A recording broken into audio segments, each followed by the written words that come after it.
Ojla, sem Katica, članica Društva kmečkih žena in deklet v Bohinju in spet bomo zakuhali nekaj po bohinjsko.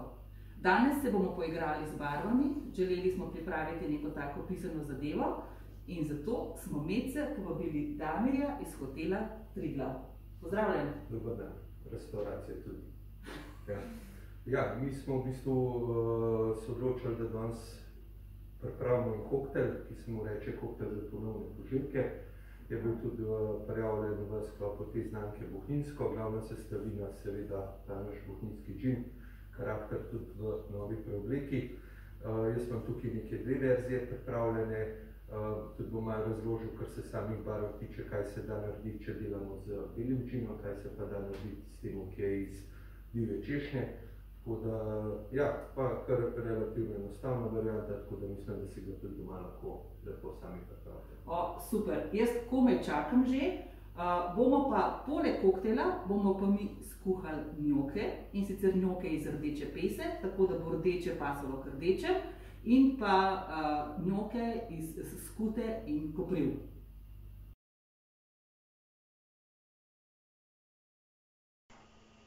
Takole, se pravi, glavna sestavina za ta naš današnji koktel je džin iz destilarne Karakter.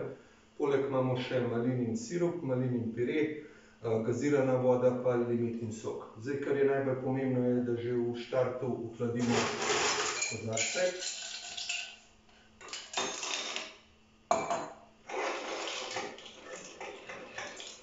In ta led kar pustimo noter. Vse dokler ne nalijemo same pijače. Napolnimo tukaj. In zdaj začnemo. Se pravi, najprej gre noter džin.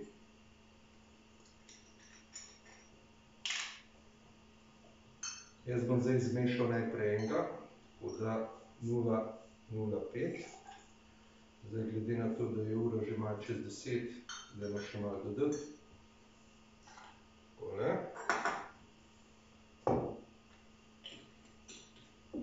Tole bom uporabil samo za barvo, tako kot sem rekel, delal bom iz belega džina, tako da mogoče 1 centiliter, ker vso sladkobo temu koktelu, da parira moči džina, bo dal ta malinin pire.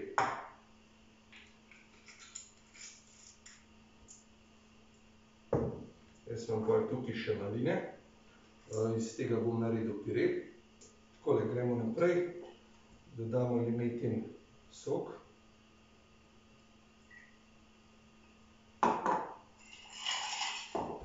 In pa gazirano vodo.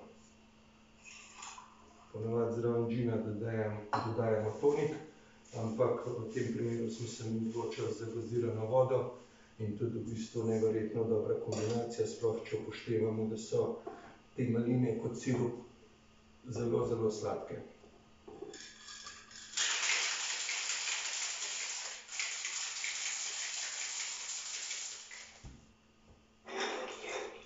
Zdaj led lahko damo ven.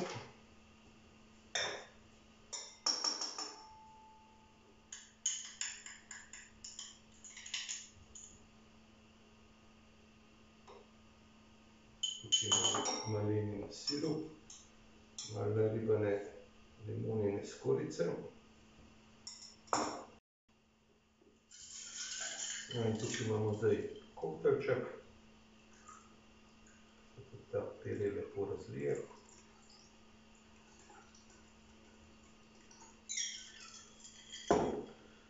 In še dekoracija sveža limeta in rožico takole. Na zdravje. No, Katica, kako se ti zdi? Meni je res lep, tudi tako paše, prav paše k tem našim bohinjskim barvam in super bo pasalo tudi k tem jedem, ki smo pripravili, tele naši njoki rdeči in pa zeleni s kopriv, fantastično. Okusi pa tudi mislim, da bo pasalo. Glih to sem hotel reči, ker ponavadi se koncentriramo na to kombinacijo hrane in vina, ampak tukaj sem prepričan, da smo tudi s tem kokteljem zadeli, ker zadnje čase je to zelo popularno. Da postrežejo tudi neke vrste, neke druge žgane pijače, da ni samo vino.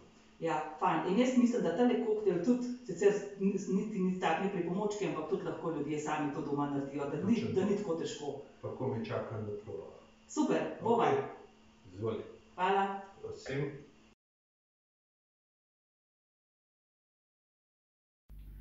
Tako, pripravljamo dve vrsti njokov. In sicer barvne njoke bomo imeli danes. Ene bomo naredili iz rdeče pese, ki smo jo že skuhali, prav tako smo skuhali krompir, to bomo pokombinirali. Zraven oziroma postregli jih bomo v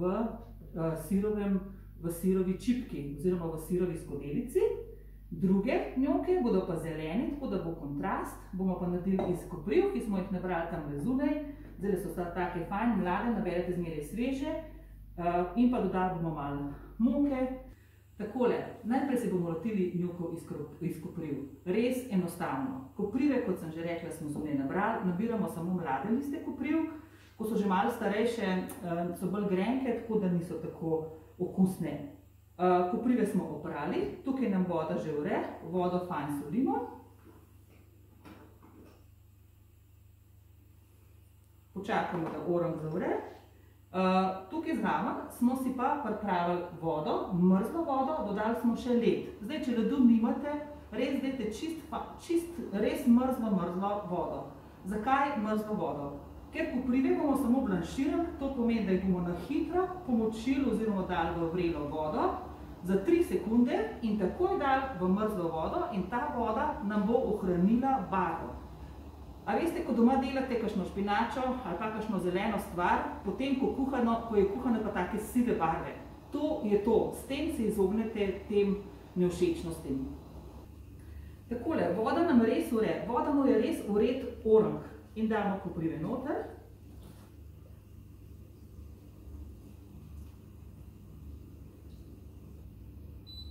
Ugasnemo, koprive precedimo. Odcedimo in jih damo v mrzlo vodo.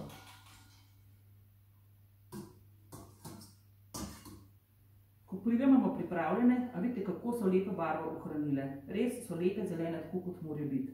Zdaj moramo pa te koprive mi nekako sesekljati.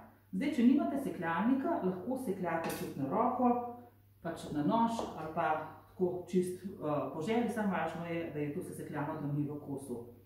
Ker so seveda naši njoki s skuto, bomo vzeli bohinjsko skuto, lahko vzamemo sladko ali pa kislo, kakršnokoli.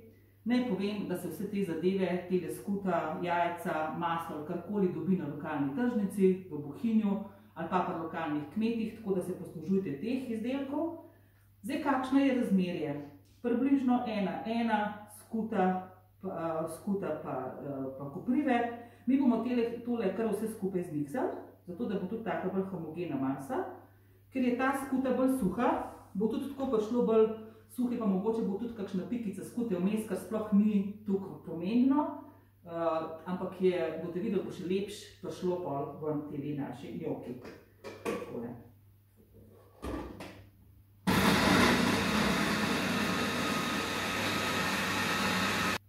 Sedaj pa vse, kar moramo še narediti, je, da dodamo moko. Kot smo že večkrat rekli, kada smo delali testo, je za tako testo pomembno, da je moka ostra. Dodamo ostro moko, prav tako približno enako količino, kot smo imeli skute in pa naših kopriv, in zagnetemo testo. V tem testu ni jajc, tako da lahko jejo to tudi tisti, ki so alergični na jajca. Seveda pa ne smemo pozabiti na začimbe. Dodali bomo malo sesekljanega koprca, to super paše k zelenim, in pa v svaljke, njoke in vse takega, kar kuhamo, zelo paše muškatni orešček. Tudi tega lahko vzamemo svežega, tak muškat, tak orešček in posebej naribamo. Nimamo zdrobljenega, tako da bomo kar takole dodali. Tako. In pa zgnetemo v testo. Zdaj, če imamo testo slučajno preveč suho, lahko dodamo malo kisle smetane ali pa lahko še malo skute, Je pa zelo odvisno od tega, kakšna skuta je bila. Če je bila skuta pač bolj suha, tudi testo pride bolj suho. Če pa bolj mokra, pa dodamo majhen več moke. Tako. Našo barvito kuhno danes bomo popestrili s pesinimi njoki. Za pesine njoke smo že prej skuhali krompir, smo ga pretlačili. Tukaj imamo kuhano peso, potrebovali bomo še ostro moko in pa rumenjake. Začinili bomo malo s peteršilčkom, pa z začimbami, pa potem, kot boste videli. Peso bomo nasekljali v tem našem sekljalniku. Takole, super. Nastala nam je taka lepa pasta pesina.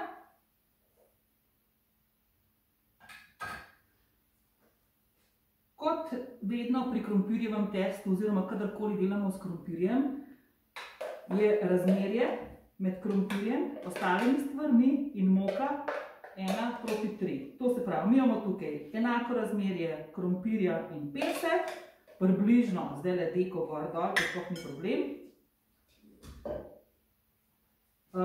In pa moke je pa za 1/3 vsega tega. To se pravi, če imamo 30 dek krompirja, pa damo 10 dek moke. Tako nekako najbolj enostavno povemo. Spet je pa odvisno, kakšen je krompir, koliko je suh, pa kakšne vrste je. To se pravi, mi smo zdaj dodali moko, dodamo rumenjake. Tukaj imamo nasekljan peteršilj malo za svežino. Da nam bodo svarki lepš ratali, ko se bodo skuhali, damo majhen kvasa, ampak to je res čist majhno. Jaz bom dala mogoče, ne vem, 10 zrn suhega kvasa. Če imate pa svežga, ga pa samo malo odščipnete od cele kocke. In to zmešamo v testo. Seveda, ne smemo pozabiti soliti.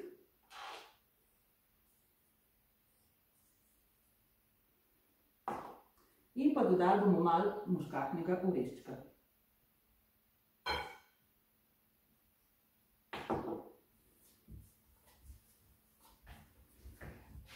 Naše testo je gotovo. Najprej bomo naredili oziroma dokončali naše koprivne njoke. Tukaj imamo že vodo, ki nam bo vsak čas zavrela. Vodo dobro solimo, tako da kar naj bo slana kot morje. Sam ne kot mrtvo morje. Tako malo zmanjšati in zdaj bomo naredili njoke.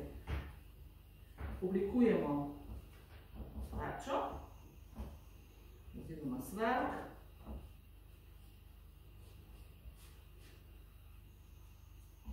Ker imamo testo dosti kompaktno, ni treba nič mokati. Ker kakor mokamo, bomo testo imeli samo skozi bolj trdo. Z mokom moramo biti kar pazljivi pri svarkih, zato ker bolj ko mokamo, bolj bodo trdi in pol ne bo takega okusa, kakor bi mi želeli, da so. Zdaj, kako so veliki, je čist po vaši želji. Mi bomo naredili take neka srednja varianta. Tako jih bomo lepo narezali. Voda nam vre. Njoke damo noter.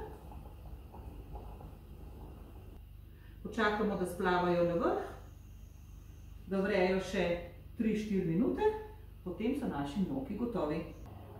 Med tem časom, ko se nam njoki kuhajo, bomo pa mi pripravili še nekaj posebenega oziroma nekaj zelo dobrega, pa nekaj zelo lepega za serviranje teh naših njokov. Iz bohinjskega sira bomo naredili sirovo čipko. To je tudi res čist enostavno, pa verjemite, da boste navdušili vaše goste ali pa samo domače, kogarkoli, ki bo to videl. In kaj potrebujemo? Nariban sir, zdaj kakšen sir je to, sploh ni pomembno. Mi smo vzeli bohinjski sir, dodamo malo začimb, to spet po želji, mi bomo dali malo timijana, da bo dišal, tudi pa še zraven njokov. In to je pravzaprav vse, kar rabimo. Zmešamo. Imamo pekač in na pekač naredimo tako v obliki kroga, razporedimo tale sir. Med tem časom smo že prižgali pečico na 170–175 stopinj in potem to spečemo. No, sirovo čipko smo spekli v pečici tam kar precej na vroče, peče se pa 5 minut. Pomembno je, da se sir stopi in pa rahlo obarva. Potem pa to hitro damo, tukaj imamo pripravljene skodelice od kave, damo na skodelice, tako da se nam to lepo zapogne. In tako zapognjene bo ostala taka struktura do postrežbe. No tako, naša kuharija se bliža koncu, da še predstavimo jedi, ki smo jih pripravili, pesini njoki in pa njoki iz kopriv, zraven je sirova čipka, videli ste, nobena stvar ni težka, sestavine lokalne, posebej pa smo res danes ponosni, da je bil z nami v družbi Damir, ki nam je pripravil tale bohinjski koktel s certifikatom bohinjsko iz bohinjskega džina. Glejte nas, všečkajte nas, kakšne pripombe dobrodošle, kakšne pohvale in dober tek.